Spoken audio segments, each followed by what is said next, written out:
They carried Bron Breaker out on a stretcher. Not metaphorically. Not for drama. On a stretcher. And the man responsible? He wasn't even sweating. Seth freaking Rollins was standing over the wreckage he created backstage at WrestleMania 42, mask still on, arms wide open, laughing.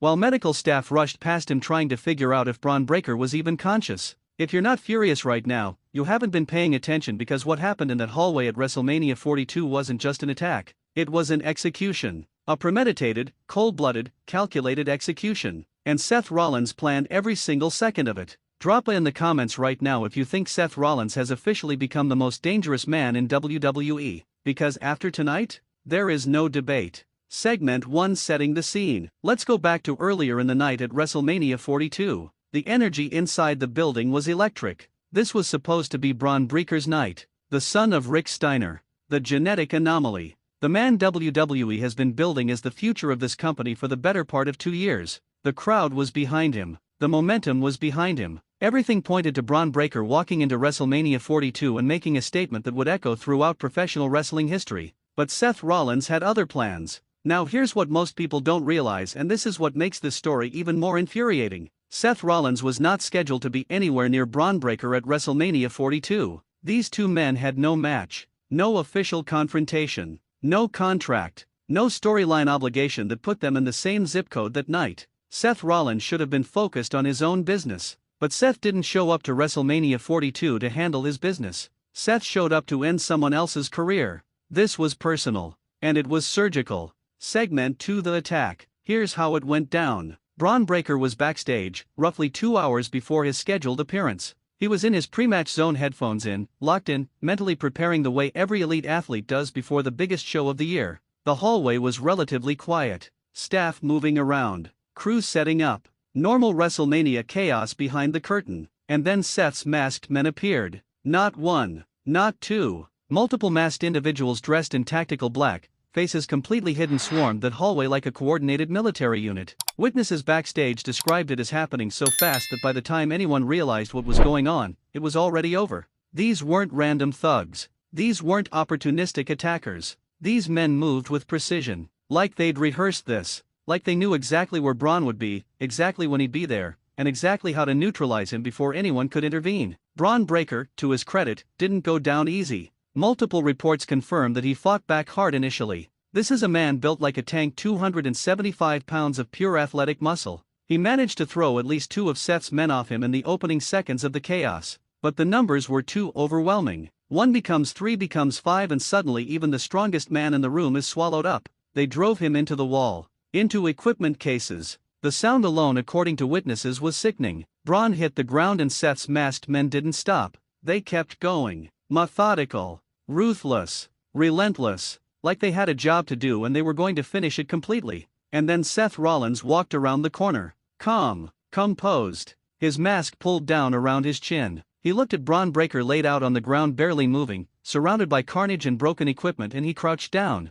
eye level, and reportedly said something directly to Bron that nobody else could hear. Then he stood up, straightened his jacket, and walked away. The medical team found Bron Breaker approximately 4 minutes later. Segment 3, the aftermath and the outrage. 4 minutes. Bron Breaker was on that cold backstage floor for 4 minutes before anyone got to him. And in those 4 minutes, Seth Rollins and his masked men had completely vanished into the WrestleMania 42 crowd of production, personnel, and controlled pandemonium. Gone. Like ghosts. The medical team's initial assessment was not good. Bron was unresponsive for a short period.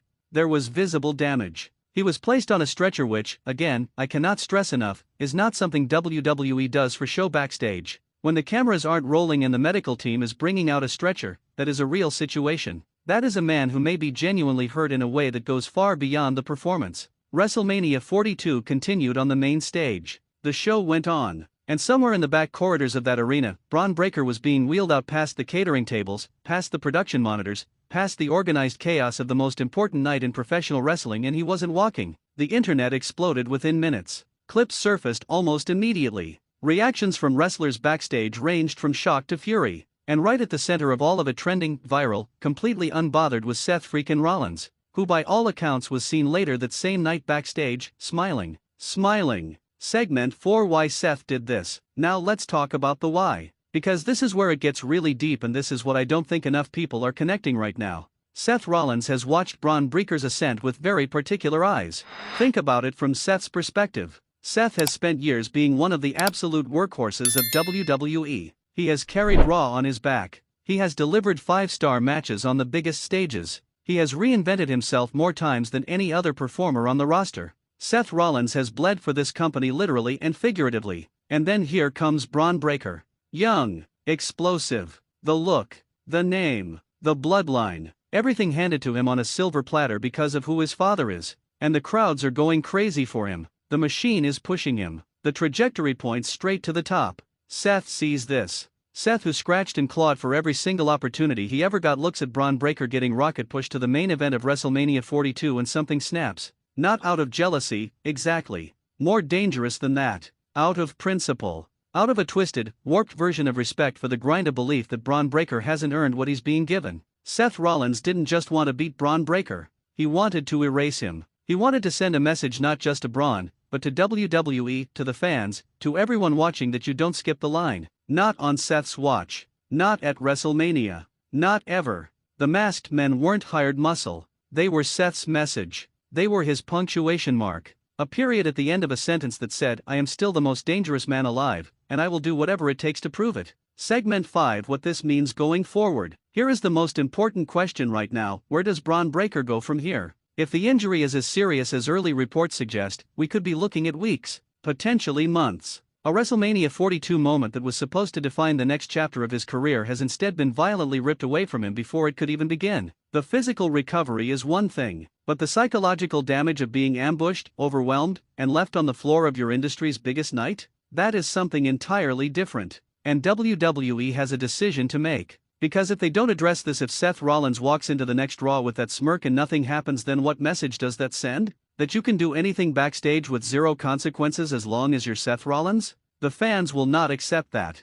And they shouldn't. But here is the flip side, the side that actually excites me in a morbid, can't-he-look-away kind of way. If Bron Breaker comes back from this, if he heals up, locks in, and channels the rage of what happened to him at WrestleMania 42 into the most terrifying version of himself we've ever seen, then Seth Rollins may have just accidentally created his own worst nightmare. Because there is no motivation more powerful in professional wrestling than revenge. We have seen it change careers. We have seen it turn good men bad and bad men unstoppable. Imagine Bron Breaker, already a physical freak of nature, with the kind of cold, focused, personal fury that only comes from being publicly humiliated and left for dead by someone who planned it down to the minute. Seth Rollins, for all his genius, may have just made the biggest mistake of his career. Segment 6. The Masked Men Mystery. Before I close this out, I need to address what everybody's been asking about online since this happened: who are the masked men? Multiple theories are flying around right now, and I'm going to give you the 3 most credible ones.